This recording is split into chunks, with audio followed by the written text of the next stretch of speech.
Bizarre Brain Comics.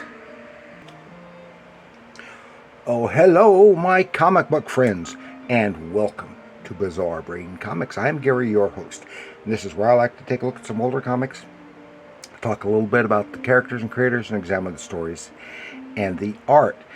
This time we're going to have another episode in my Batman series featuring Batman 89. This is a hardback graphic novel. It's a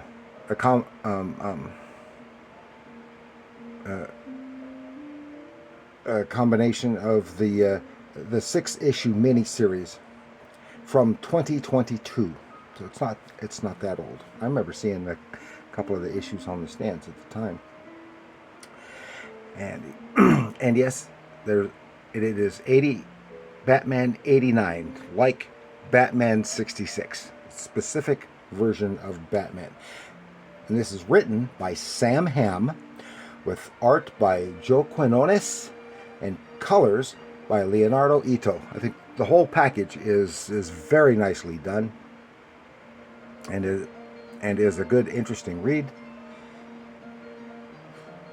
And it does feel like a movie, a little bit like another movie. Okay, this is, of course, the Michael Keaton version of Batman. This, and of course, Michael Keaton starred in Batman and Batman Returns, and this is completely discounting Batman Forever and Batman and Robin, which sucked. The only saving grace in Batman and Robin was Poison Ivy. Okay, so this features the likenesses and the versions of characters from those movies. This is the Michael Keaton version of Batman, with the Michael Gough as Alfred, which is interesting because he had been dead for decades by the time this came out. And the Pat Hingle version of Commissioner Gordon, except he's considerably younger, because in the story they say he's 58, when Pat Hingle was probably in his mid to late 60s in the first movie. So, but he still looks like Pat Hingle. The Billy D. Williams of Harvey Dent / Two-Face, and the Michelle Pfeiffer version of Catwoman. Okay, so for those who may not be aware, Sam Hamm is born in 1955. He is an American screenwriter and comic book writer. He is best known as the writer of the original screen draft, which later became the screenplay for the 1989 Batman film. And he was also a credited writer on Batman Returns. And he was after that film, he was invited by DC Comics, the editors of DC Comics, to write a story for Detective, which I had. I think I still have somewhere.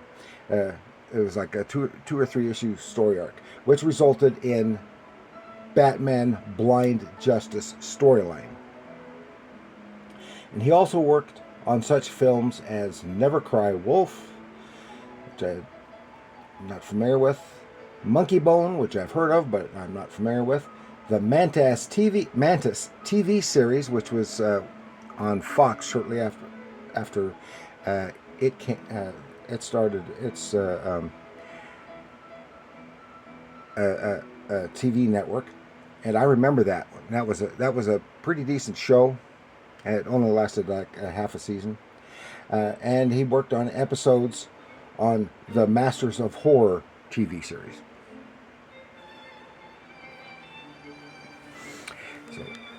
So there's some pedigree in here, and I'm completely unfamiliar with Joe Quinones or Leonardo Ito, but they did an excellent job here, I think.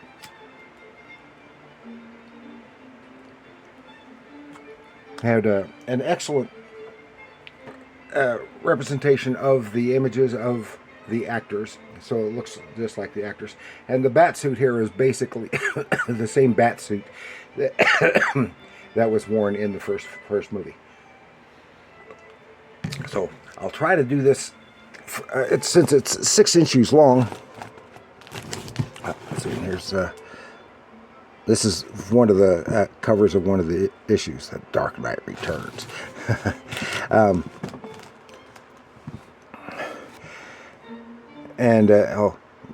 really looks good. And the storyline is called Shadows, of course, in Gotham City. And at this point in time, Harvey Dent is dating Barbara Gordon, who is a detective, a Gotham City PD detective.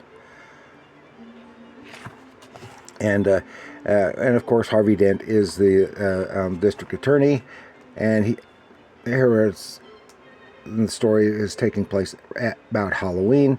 Even though the Joker is long gone in this continuity. Oh, I didn't notice that before. This figure here in the back looks like from behind with a different colored dress, a character from Mars Attacks. But it's costumes and stuff. But there's a lot of people are dressing up in Joker-inspired regalia, and they are the Joker gang. They're basically a bunch of criminals that are not associated with the Joker at all. Harvey has his famous two-headed coin, and an event happens, being put on by theft by the Joker gang, trying to steal $31 million from a couple of armed trucks. Batman is on the scene, and they use a helicopter, a sky crane, to steal those trucks. And Batman foils it, puts the kibosh on it, and they attack him with automatic weapons, and he uses this giant penny replica as a shield, cutting it loose so he can run behind it as it rolls away. And while the bad guys got away, he foiled the theft. They try to rob. One of them tries to rob Harvey Dent. He beats the crap out of the guy and is a hero in his own right. But Harvey is now, despite his earlier embracement of Batman, he is now a little bit, not just a little bit, quite a bit, anti-Batman. Here we are finally introduced to Bruce Wayne. And you can see here his a pretty good representation of Michael Keaton back then, except he's got a little bit more gray in his temples. And he and Harvey are friends. They are chatting at Wayne Manor. But and we see the Alfred and stuff. But Wayne is a little bit pro Batman, and which Harvey doesn't like. After some problems in the Burnside district of Gotham City, which is kind of like the Harlem in New York City, he returns. He's meeting community council to do some talking, discussion of things, because a lot of people think Harvey has basically turned his back on Burnside. And this is when then there's Harvey uses Sergeant Bullock, and the bat signal to get Batman.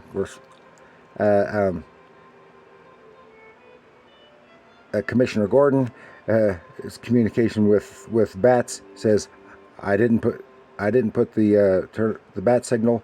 I suspect it might be a trap, which it is, and so he smashes the two-way communications that he had with Batman, so that they can't trace him back to him, and the whole thing is a trap.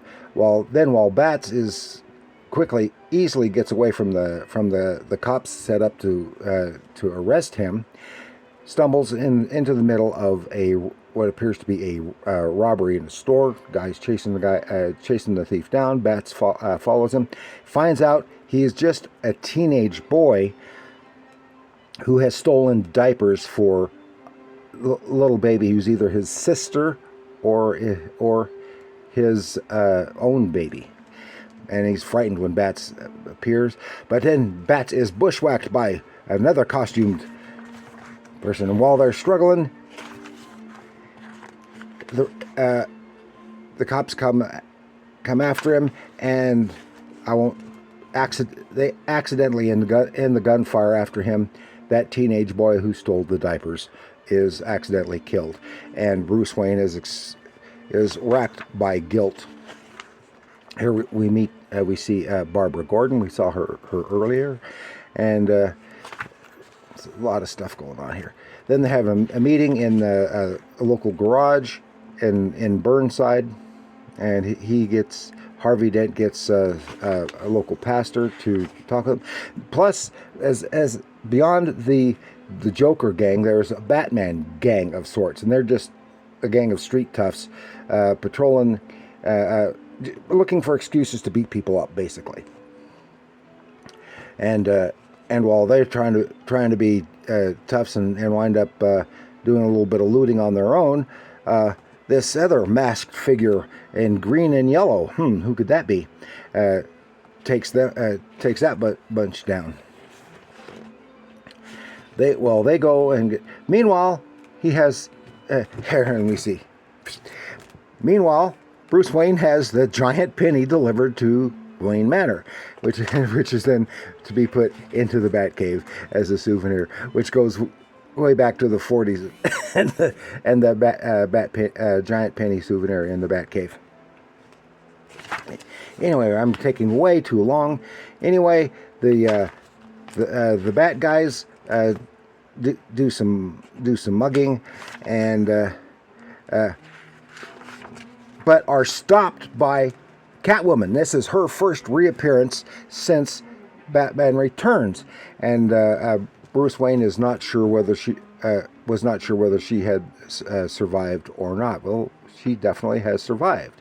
Meanwhile, the garage that they had the meeting in is set afire and arson. And Harvey Dent rushes in to be a hero because the kid who works in the garage lived in a small apartment upstairs. And here we see Harvey pulling him out, saving him, and he is a big hero. Everyone says he's a hero. He's in the papers, and then a year later he is the governor. But then we find out that all that happened inside Harvey's head. Harvey was severely injured, and the boy by the name of Drake pulls him out. He and Bruce Wayne have pulled Harvey Dent out, but half of his face is ruined.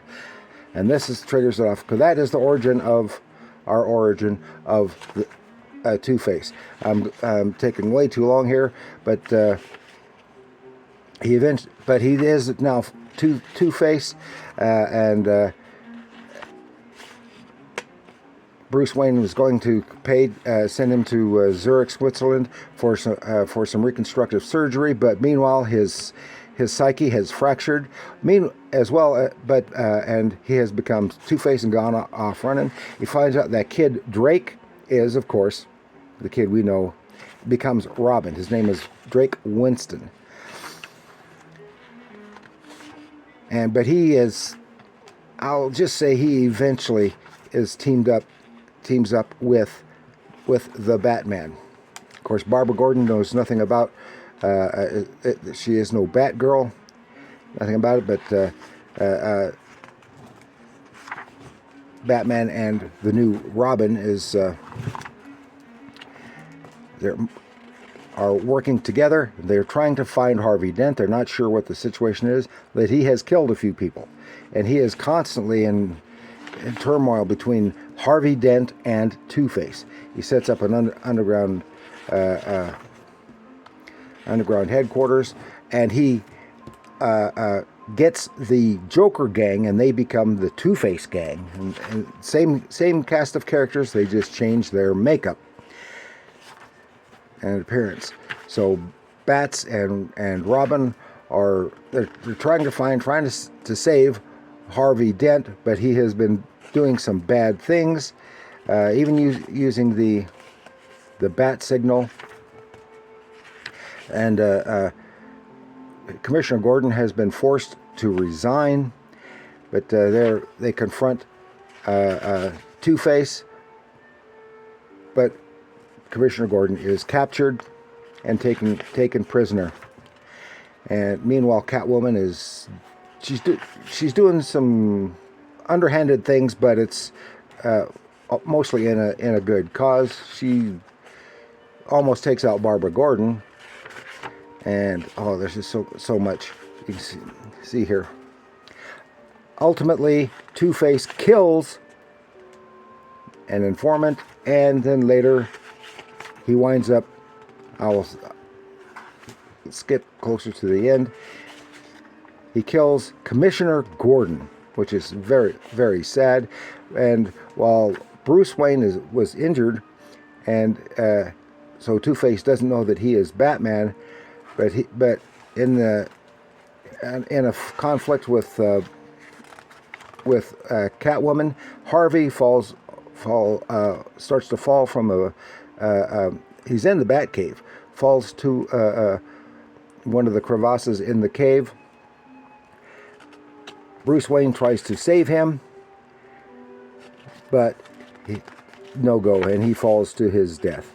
So this is when then Catwoman goes back on her own, and Robin and Batman are a loose team. And it was an enjoyable and sad read. Some beautiful artwork. I really, really abbreviated it quite a bit, left a whole bunch of the story out, but I do recommend it. And I also wanted to tell you, I meant to mention this earlier, I do not own this book. This is a library book. And once again, I want to remind people that you can be an avid comic book reader, but if you can't afford to buy any comics of your own, there are, depending on where you live and your local public libraries, there are many comics available to be read from your local library. So take that to heart. So I thank you for joining me. I want you to please like, share, and subscribe. Leave your comments down below. Have you read this miniseries? I guess there was a second one after this, but I have not seen anything of it. But let me know what you think of the art, of the concept of Batman 89, what have you. This was an enjoyable read, and I hope you get a chance to enjoy it as well. So, and remember, comics are art.